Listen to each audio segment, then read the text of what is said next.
So Z3 dying, and there's a lot of delays for games that are coming out that were announced today, and Nintendo's having a 35-minute direct just to talk about one single new DLC character coming to Super Smash Bros.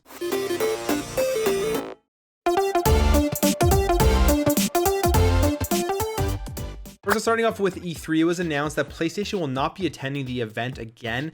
And this doesn't really come to too much of a surprise to a lot of people, as they did not attend last year. So it really just seems like Sony has kind of bowed out of E3. Who knows if they'll ever go back to it. We'll just have to wait and see. But they'll obviously have their own sort of press conference, their own PlayStation experience thing. Plus, they said they're going to be attending a bunch of different consumer shows throughout the year. Phil Spencer did come out on Twitter and say that Xbox will be at E3, and they were there last year as well. So again, not a surprise.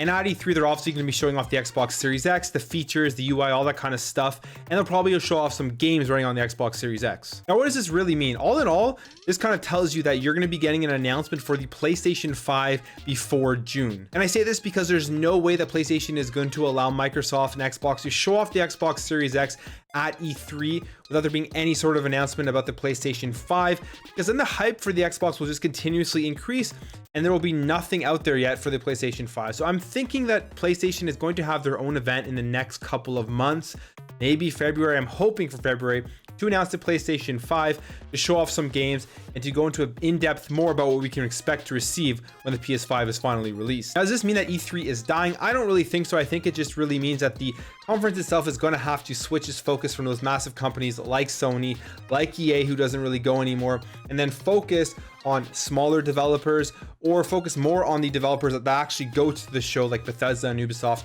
and then focus on those indie games, focus on games that you wouldn't really hear about, but bring attention to ones that will be popular going forward. So I don't know about you, Sony not being there isn't a big deal to me, because I know they're going to have their own conference, they're going to be doing their own shows, their own PlayStation experience, and they're going to be announcing the PS5 in that instead. But I'm definitely still excited to see what Xbox has to show at E3. Now, there are two big delays that were announced today, and they're both coming from Square Enix, and that is that Final Fantasy VII Remake is going to be pushed back a month into April. It was originally supposed to be coming out in March, and the Avengers game that they are releasing is being pushed from May to September 4th, 2020. Now, the Avengers game, not a big deal. I mean, it's getting out of that really busy time slot between like April, May, June, and they're pushing it to closer to the holiday season with the September 4th. Maybe they looked at the Spider-Man release when that came out in September for the PlayStation, and they thought how well that did. Maybe they were trying to replicate that with it being a superhero game, or maybe that the game just wasn't close to being ready.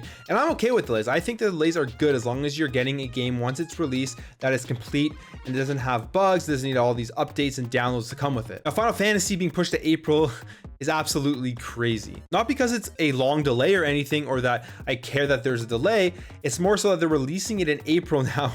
And if you think about the games coming out in April, there's going to be so much stuff that comes out in that month. It's going to be so hard to play everything or even get to any of these games. We got Resident Evil 3 coming out, got Final Fantasy VII Remake now coming out, the Cyberpunk 2077 coming out. At the end of the month, you have the Trials of Mana remake, and then on April 28th, you have Gears Tactics, which is that game that they showed off at the Game Awards. Well, April is jam-packed. If you want to play games in April, you got to probably just select one, maybe two that you want to get through, because not only are these big games, they're massive in scope. Like Cyberpunk, who knows how long you're going to be able to spend in that game when it's released.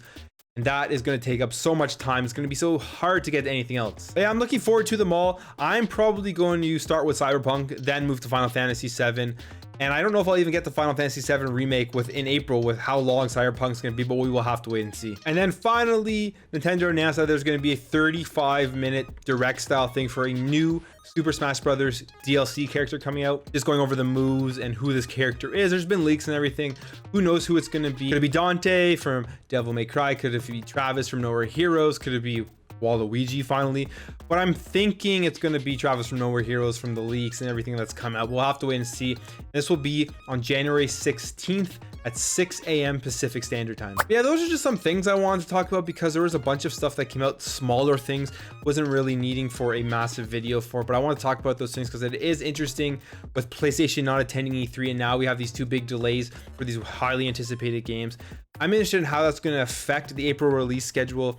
and how E3 is going to function without PlayStation there again, and how they're going to fill that time slot. But yeah, let me know in the comments below what you guys think about all this stuff. Are you excited for E3 even if PlayStation is not there? Are you upset about the delay of Final Fantasy and the Avengers game? And are you excited to watch the stream that Nintendo is going to have for that DLC character for Super Smash Bros? Thank you all for watching. If you enjoyed this video, make sure to hit that thumbs up button, subscribe if you're new to this channel, and I'll catch you in the next video.